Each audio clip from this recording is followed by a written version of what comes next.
ये लड़का इतना क्रिमिनल माइंडेड था कि अपने बैग के हमरा ये गौरी टाउन की एक गली में घुस जाता है। ये जिस गली में जाता है वहाँ एक फार्मेसी होती है, वहाँ पर ये अपना बैग रखवा देता है। इस बैग के अंदर इसका पिस्टल यानी आला कत्ल होता है और फार्मेसी वाले दोस्त को कहता है कि मेरा बैग रख लो, मैं तुमसे ये अपना बैग कुछ देर बाद ले जाऊंगा। इस कातिल लड़के ने ग्रीन शर्ट पहनी हुई है, लेकिन जो ही ये अपना बैग फार्मेसी पर रखवा देता है तो फिर ये एक कपड़ों वाली शॉप पर जाता है। ये सीसीटीवी फुटेज भी आप अपनी स्क्रीन पर देखिए, जिसमें वो ग्रीन शर्ट पहने हुए कपड़ों की दुकान से एक नीले रंग की शर्ट लेता है और ट्राई रूम में जाता है और ट्राई रूम में वो नीली शर्ट पहनने के बाद अपनी पहली ग्रीन शर्ट को बैग में डाल लेता है और ये दुकान से बाहर निकल जाता है। ये अपनी शर्ट इसलिए बदलता है ताकि ये किसी भी इदारे की तफ्तीश या कैमरों में नजर ना आए। ये दुकान से बाहर निकलकर एक बाइकिया राइड करवाता है। ये जो बाइकिया आप अपनी स्क्रीन पर देख रहे हैं, ये वो शख्स था जो कि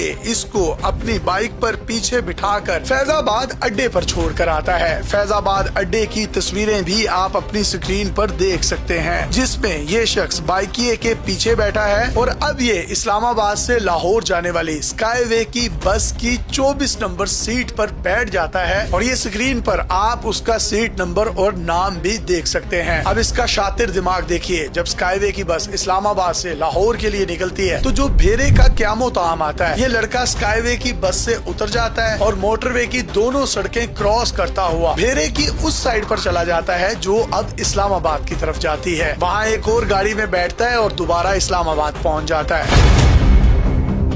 अब ये जैसे ही इस्लामाबाद अड्डे पर उतरता है तो ये अपने दोस्त को कॉल करता है, मेरा बैग तैयार रखना, मैं आ रहा हूँ। अब इस्लामाबाद पुलिस 275 सेफ सिटीज के कैमरास और 100 प्राइवेट फुटेजेस की मदद से इन जगहों की निशानदही पहले ही कर चुकी थी। फार्मेसी पर डॉक्टर अयाज सेल्समैन बनकर सादा कपड़ों में खड़े हो गए। अब ये शाम का तकरीबन 6:45 बजे का टाइम हो चुका था। वो इतना शातिर लड़का था, वो चाहता था कि थोड़ा अंधेरा हो जाए ताकि मेरी शुबाहत या मेरे कपड़ों का रंग कहीं पर भी किसी भी फुटेज में ना आए। वो फार्मेसी पर अपना बैग लेने के लिए आता है, लेकिन इतना शातिर है कि दूर खड़ा ही एक बच्चे को भेजता है कि देखो वहाँ पर कोई है तो नहीं, मैंने अपना बैग लेने जाना है। अब बच्चा जब फार्मेसी के अंदर आता है तो वो पूछता है बैग किधर है। इसी दौरान एसपी सिटी डॉक्टर अयाज के कान खड़े हो जाते हैं कि ये बच्चा बैग का क्यों पूछ रहा है। तो वो खामोशी से उसके कंधे पर हाथ रखते हैं और कहते हैं तुम्हें जिसने भेजा है चुप करके हमें उसकी डायरेक्शन की तरफ ले जाओ। वो बच्चा उनको बाहर लेकर जाता है और साथ गली में वो खड़ा होता है, जिसको डॉक्टर अयाज दबोच लेते हैं। गिरफ्तारी तकरीबन 7:30 बजे के करीब हो जाती है।